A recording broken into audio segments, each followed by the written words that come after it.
دیکھیے میں چند باتیں اپنے بارے میں ذرا بارے گراں نہ گزرے تو عرض کر دوں. تحدیثاً للنعمہ، کوئی اپنی بڑائی نہیں، بلکہ ایک بڑا عجیب سا مصرع ذہن میں آیا تھا، وہ میں نے لکھ لیا تھا کہ میرا مزاج لڑکپن سے عاشقانہ تھا. میرے اندر ایک تحریکیت جو ہے بچپن سے ہے. ہائی اسکول کا طالب علم تھا، علامہ اقبال سے متاثر تھا، تحریک پاکستان کا کارکن تھا، حصار ڈسٹرکٹ مسلم اسٹوڈنٹس فیڈریشن کا میں جنرل سیکرٹری تھا، اور دن رات دورے کرتا تھا. ہانسی جا رہا ہوں، سر سے جا رہا ہوں، مختلف مقامات میں ہم جلوس نکالتے تھے، جلسے کرتے تھے، نوائے وقت لے کر پھیل جاتے تھے، اسے جا کے بیچا کرتے تھے. اس کے بعد 10 سال میں نے اپنی زندگی کے جو ہے جماعت اسلامی کے نظر کیے ہیں، اور اسے بہت کچھ پایا بھی ہے، اپنی توانائیاں دی بھی ہیں، پایا بھی ہے. لیکن پھر یہ دیکھ کر کہ وہ انتخابی سیاست کی دلدل میں پھنس گئی ہے، اپنا اختلاف رائے پوری طرح پیش کر کے، اور جب معلوم ہوا مولانا مودودی مرحوم کا فیصلہ کہ ہم نے تو اسی راستے پر چلنا ہے، تو ہم نے کہا قالوا سلاما، پھر ہم علیحدہ ہو گئے. علیحدہ ہونے بڑے بڑے لوگ تھے، مولانا امین حسن اصلاحی، عبدالغفار حسن، عبدالرحیم اشرف، شیخ سلطان احمد، بڑے بڑے لوگ. 8 سال صحرائے تیہ کے اندر میں بھی بھٹکتا رہا کہ یہ بڑے لوگ کچھ کام کریں، یہ آگے آئیں اور یہ کوئی جماعت بنائے. میری تو عمر 25 برس تھی اس وقت کل، تو میں تو کوئی تحریک کا آغاز نہیں کر سکتا تھا. They failed utterly. They tried but failed. سن 65 میں فیصلہ کیا کہ اب جو بھی ہو مجھے تو اپنی قبر میں اترنا ہے اور جواب دینا ہے اللہ کے ہاں. تب میں نے نقل مکانی کی اور میں لاہور آیا. اس وقت سے میں نے کیا کام شروع کیا؟ وہی تجدید ایمان بذریعہ قرآن. قرآن کے دائرے، حلقے، دائرہ ہائے مطالعہ قرآن، حلقہ ہائے مطالعہ قرآن، درس قرآن، یہ میری کچھ دنوں تک پریکٹس بھی جاری رکھی ہے، مشق سخن جاری، اور چکی کی مشقت بھی چلتی رہی، لیکن پھر چھوڑ دیا میں نے سب کچھ. آج سمجھیے کہ 35 برس ہو گئے کہ میں نے 1 منٹ 1 لہجہ دنیا کمانے کے لیے صرف نہیں کیا. پروفیشن ترک کر دیا 71 کی شروع. پھر تنظیم قائم کی ہے. یہ قرآن کی محنت سے انجمن خدام القرآن قائم ہوئی، اس کی ذیلی شاخیں قائم ہوئی. کراچی میں ہوئی، ملتان میں ہوئی، فیصل آباد میں ہوئی، پنڈی میں ہوئی، پشاور میں ہوئی، کوئٹہ میں ہوئی. ان کے تحت قرآن اکیڈمیاں بنی، ہر جگہ نہیں، کچھ جگہوں پر. ہمارے ہاں بنی، کراچی میں بنی، بڑی بنی. قرآنی درسگاہیں، قرآنی 1 سالہ کورس، رمضان مبارک میں 6 گھنٹے کی تراویح کی نماز، دورہ ترجمہ قرآن کے ساتھ. پہلے قرآن کا ترجمہ سنو 4 رکوعوں کا، پھر کھڑے ہو کر قاری صاحب سے سنو، پھر بیٹھ جاؤ، پھر 40 منٹ 50 منٹ، پھر اگلے 4 رکوع جو ہے ان کا مطالعہ کرو، پھر کھڑے ہو جاؤ. 6 گھنٹے لگے. بہرحال اس محنت کا نتیجہ جو ہے وہ میں نے بتایا آپ کو کہ 2 کام: ایک تجدید ایمان بذریعہ قرآن، اور اصلاح اعمال. قرآن جب دل میں اترا ہے تو حرام چیزوں کو چھوڑا ہے، شرعی پردے نافذ کیے، گھروں کے اندر کیے.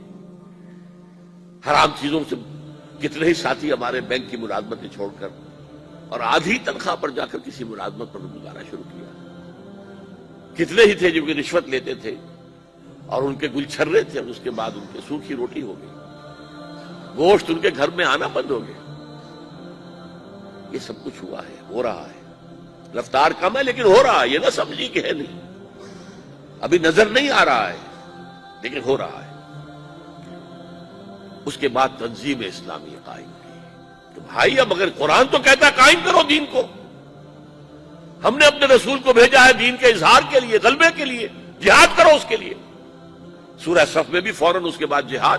یا ایھا الذین آمنوا هل ادلکم علی تجارۃ تنجیکم من عذاب الیم تؤمنون باللہ ورسولہ وتجاہدون فی سبیل اللہ باموالکم وانفسکم. اور سورہ صف میں تو جو سخت آیت آئی ہے، اے نبی ان سے کہہ دیجئے قل ان کان آباؤکم وابناؤکم واخوانکم وازواجکم وعشیرتکم واموال اقترفتموها وتجارۃ تخشون کسادها ومساکن ترضونها احب الیکم من اللہ ورسولہ وجہاد فی سبیلہ فتربصوا حتی یاتی اللہ بامرہ واللہ لا یہدی القوم الفاسقین۔ اے نبی کہہ دیجئے اے لوگوں، اگر تمہیں اپنے باپ اور بیٹے اور بھائی اور بیویاں یا بیویوں کے لیے شوہر اور رشتہ دار اور وہ مال جو تم نے بڑی محنت سے جمع کیے ہیں اور وہ کاروبار جو تم نے بڑی محنت سے جمائے ہیں اور اندیشہ رہتا ہے کہ کہیں کساد بازاری نہ ہو جائے، اور وہ محل جو تم نے تعمیر کیے ہیں، جو حویلیاں بنائی ہیں جو تمہیں بہت محبوب ہیں، اگر ان 8 چیزوں کی محبت اللہ اور اس کے رسول اور جہاد کی محبت سے بڑھتی ہے، اگر زیادہ ہے تو جاؤ دفعہ ہو جاؤ، انتظار کرو یہاں تک کہ اللہ اپنا فیصلہ سنا دے۔ اور اللہ ایسے فاسقوں کو، ناہنجاروں کو زبردستی ہدایت دے دیتا۔ تو آؤ بھائی اب اٹھو، قرآن تو یہ کہہ رہا، قرآن پڑھا ہے تو اب اس قرآن کی پکار پر لبیک کہو، لہذا اس پر بھی تنظیم اسلامی ہم نے قائم کی ہے۔ بہرحال 1965 سے جو میں نے لاہور آ کر کام شروع کیا، اب یہ 2005 ہے، پورے 40 برس مجھے ہو چکے ہیں۔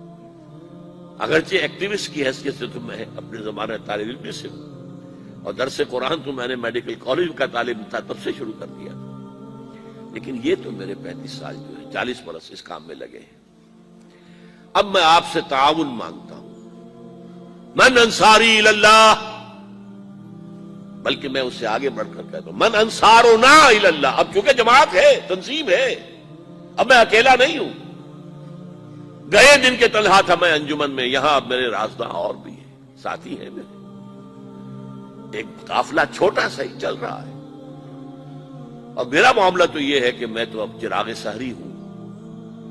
کبھی کبھی آج کل مجھے خیال آتا ہے یہ میں اتنا ایکٹیو ہو گیا ہوں، میں 33 دن کا انڈیا کا دورہ کر کے آیا ہوں، اور کم سے کم 30 دن تو روزانہ رات کو یہی نشستیں رہی ہیں، 2 گھنٹے تقریر، 1 گھنٹہ کوسچن آنسر، اور دن میں اس کے علاوہ پروگرام بے تاش۔ کہ میں نے کیسے برداشت کری ہے، کیسے جھیل لی ہے؟ میں ڈائبٹیز کا مریض ہوں، میں بلڈ پریشر کا مریض ہوں، میرے کمر کے اندر 2 جگہ پر جو ہے لین ہے، میرے گھٹنوں کا آپریشن ہو چکا ہے، میں کھڑا نہیں رہ سکتا، میں زیادہ دیر بیٹھ نہیں سکتا، یہ تقریر میں بیٹھا ہوا ہوں، ویسے بیٹھنا پڑے مجھے 15 منٹ تو میرے کمر میں درد شروع ہو جائے گا۔ اس حالت میں مجھے کچھ نہیں ہوتا، کوئی شے مجھے جو ہے پریشان نہیں کرتی، لیکن ویسے تو میں 15-20 منٹ بھی بیٹھوں گا تو میری کمر میں تکلیف ہو جائے گی، کھڑا رہنا تو ممکن ہی نہیں ہے، بیٹھ کر نماز پڑھ رہا ہوں۔ تو میرا خیال ہوا یہ چراغ سحری جیسے چراغ بجھنے سے پہلے بھڑکتا ہے، شاید یہ کیفیت میری ہے، واللہ عالم۔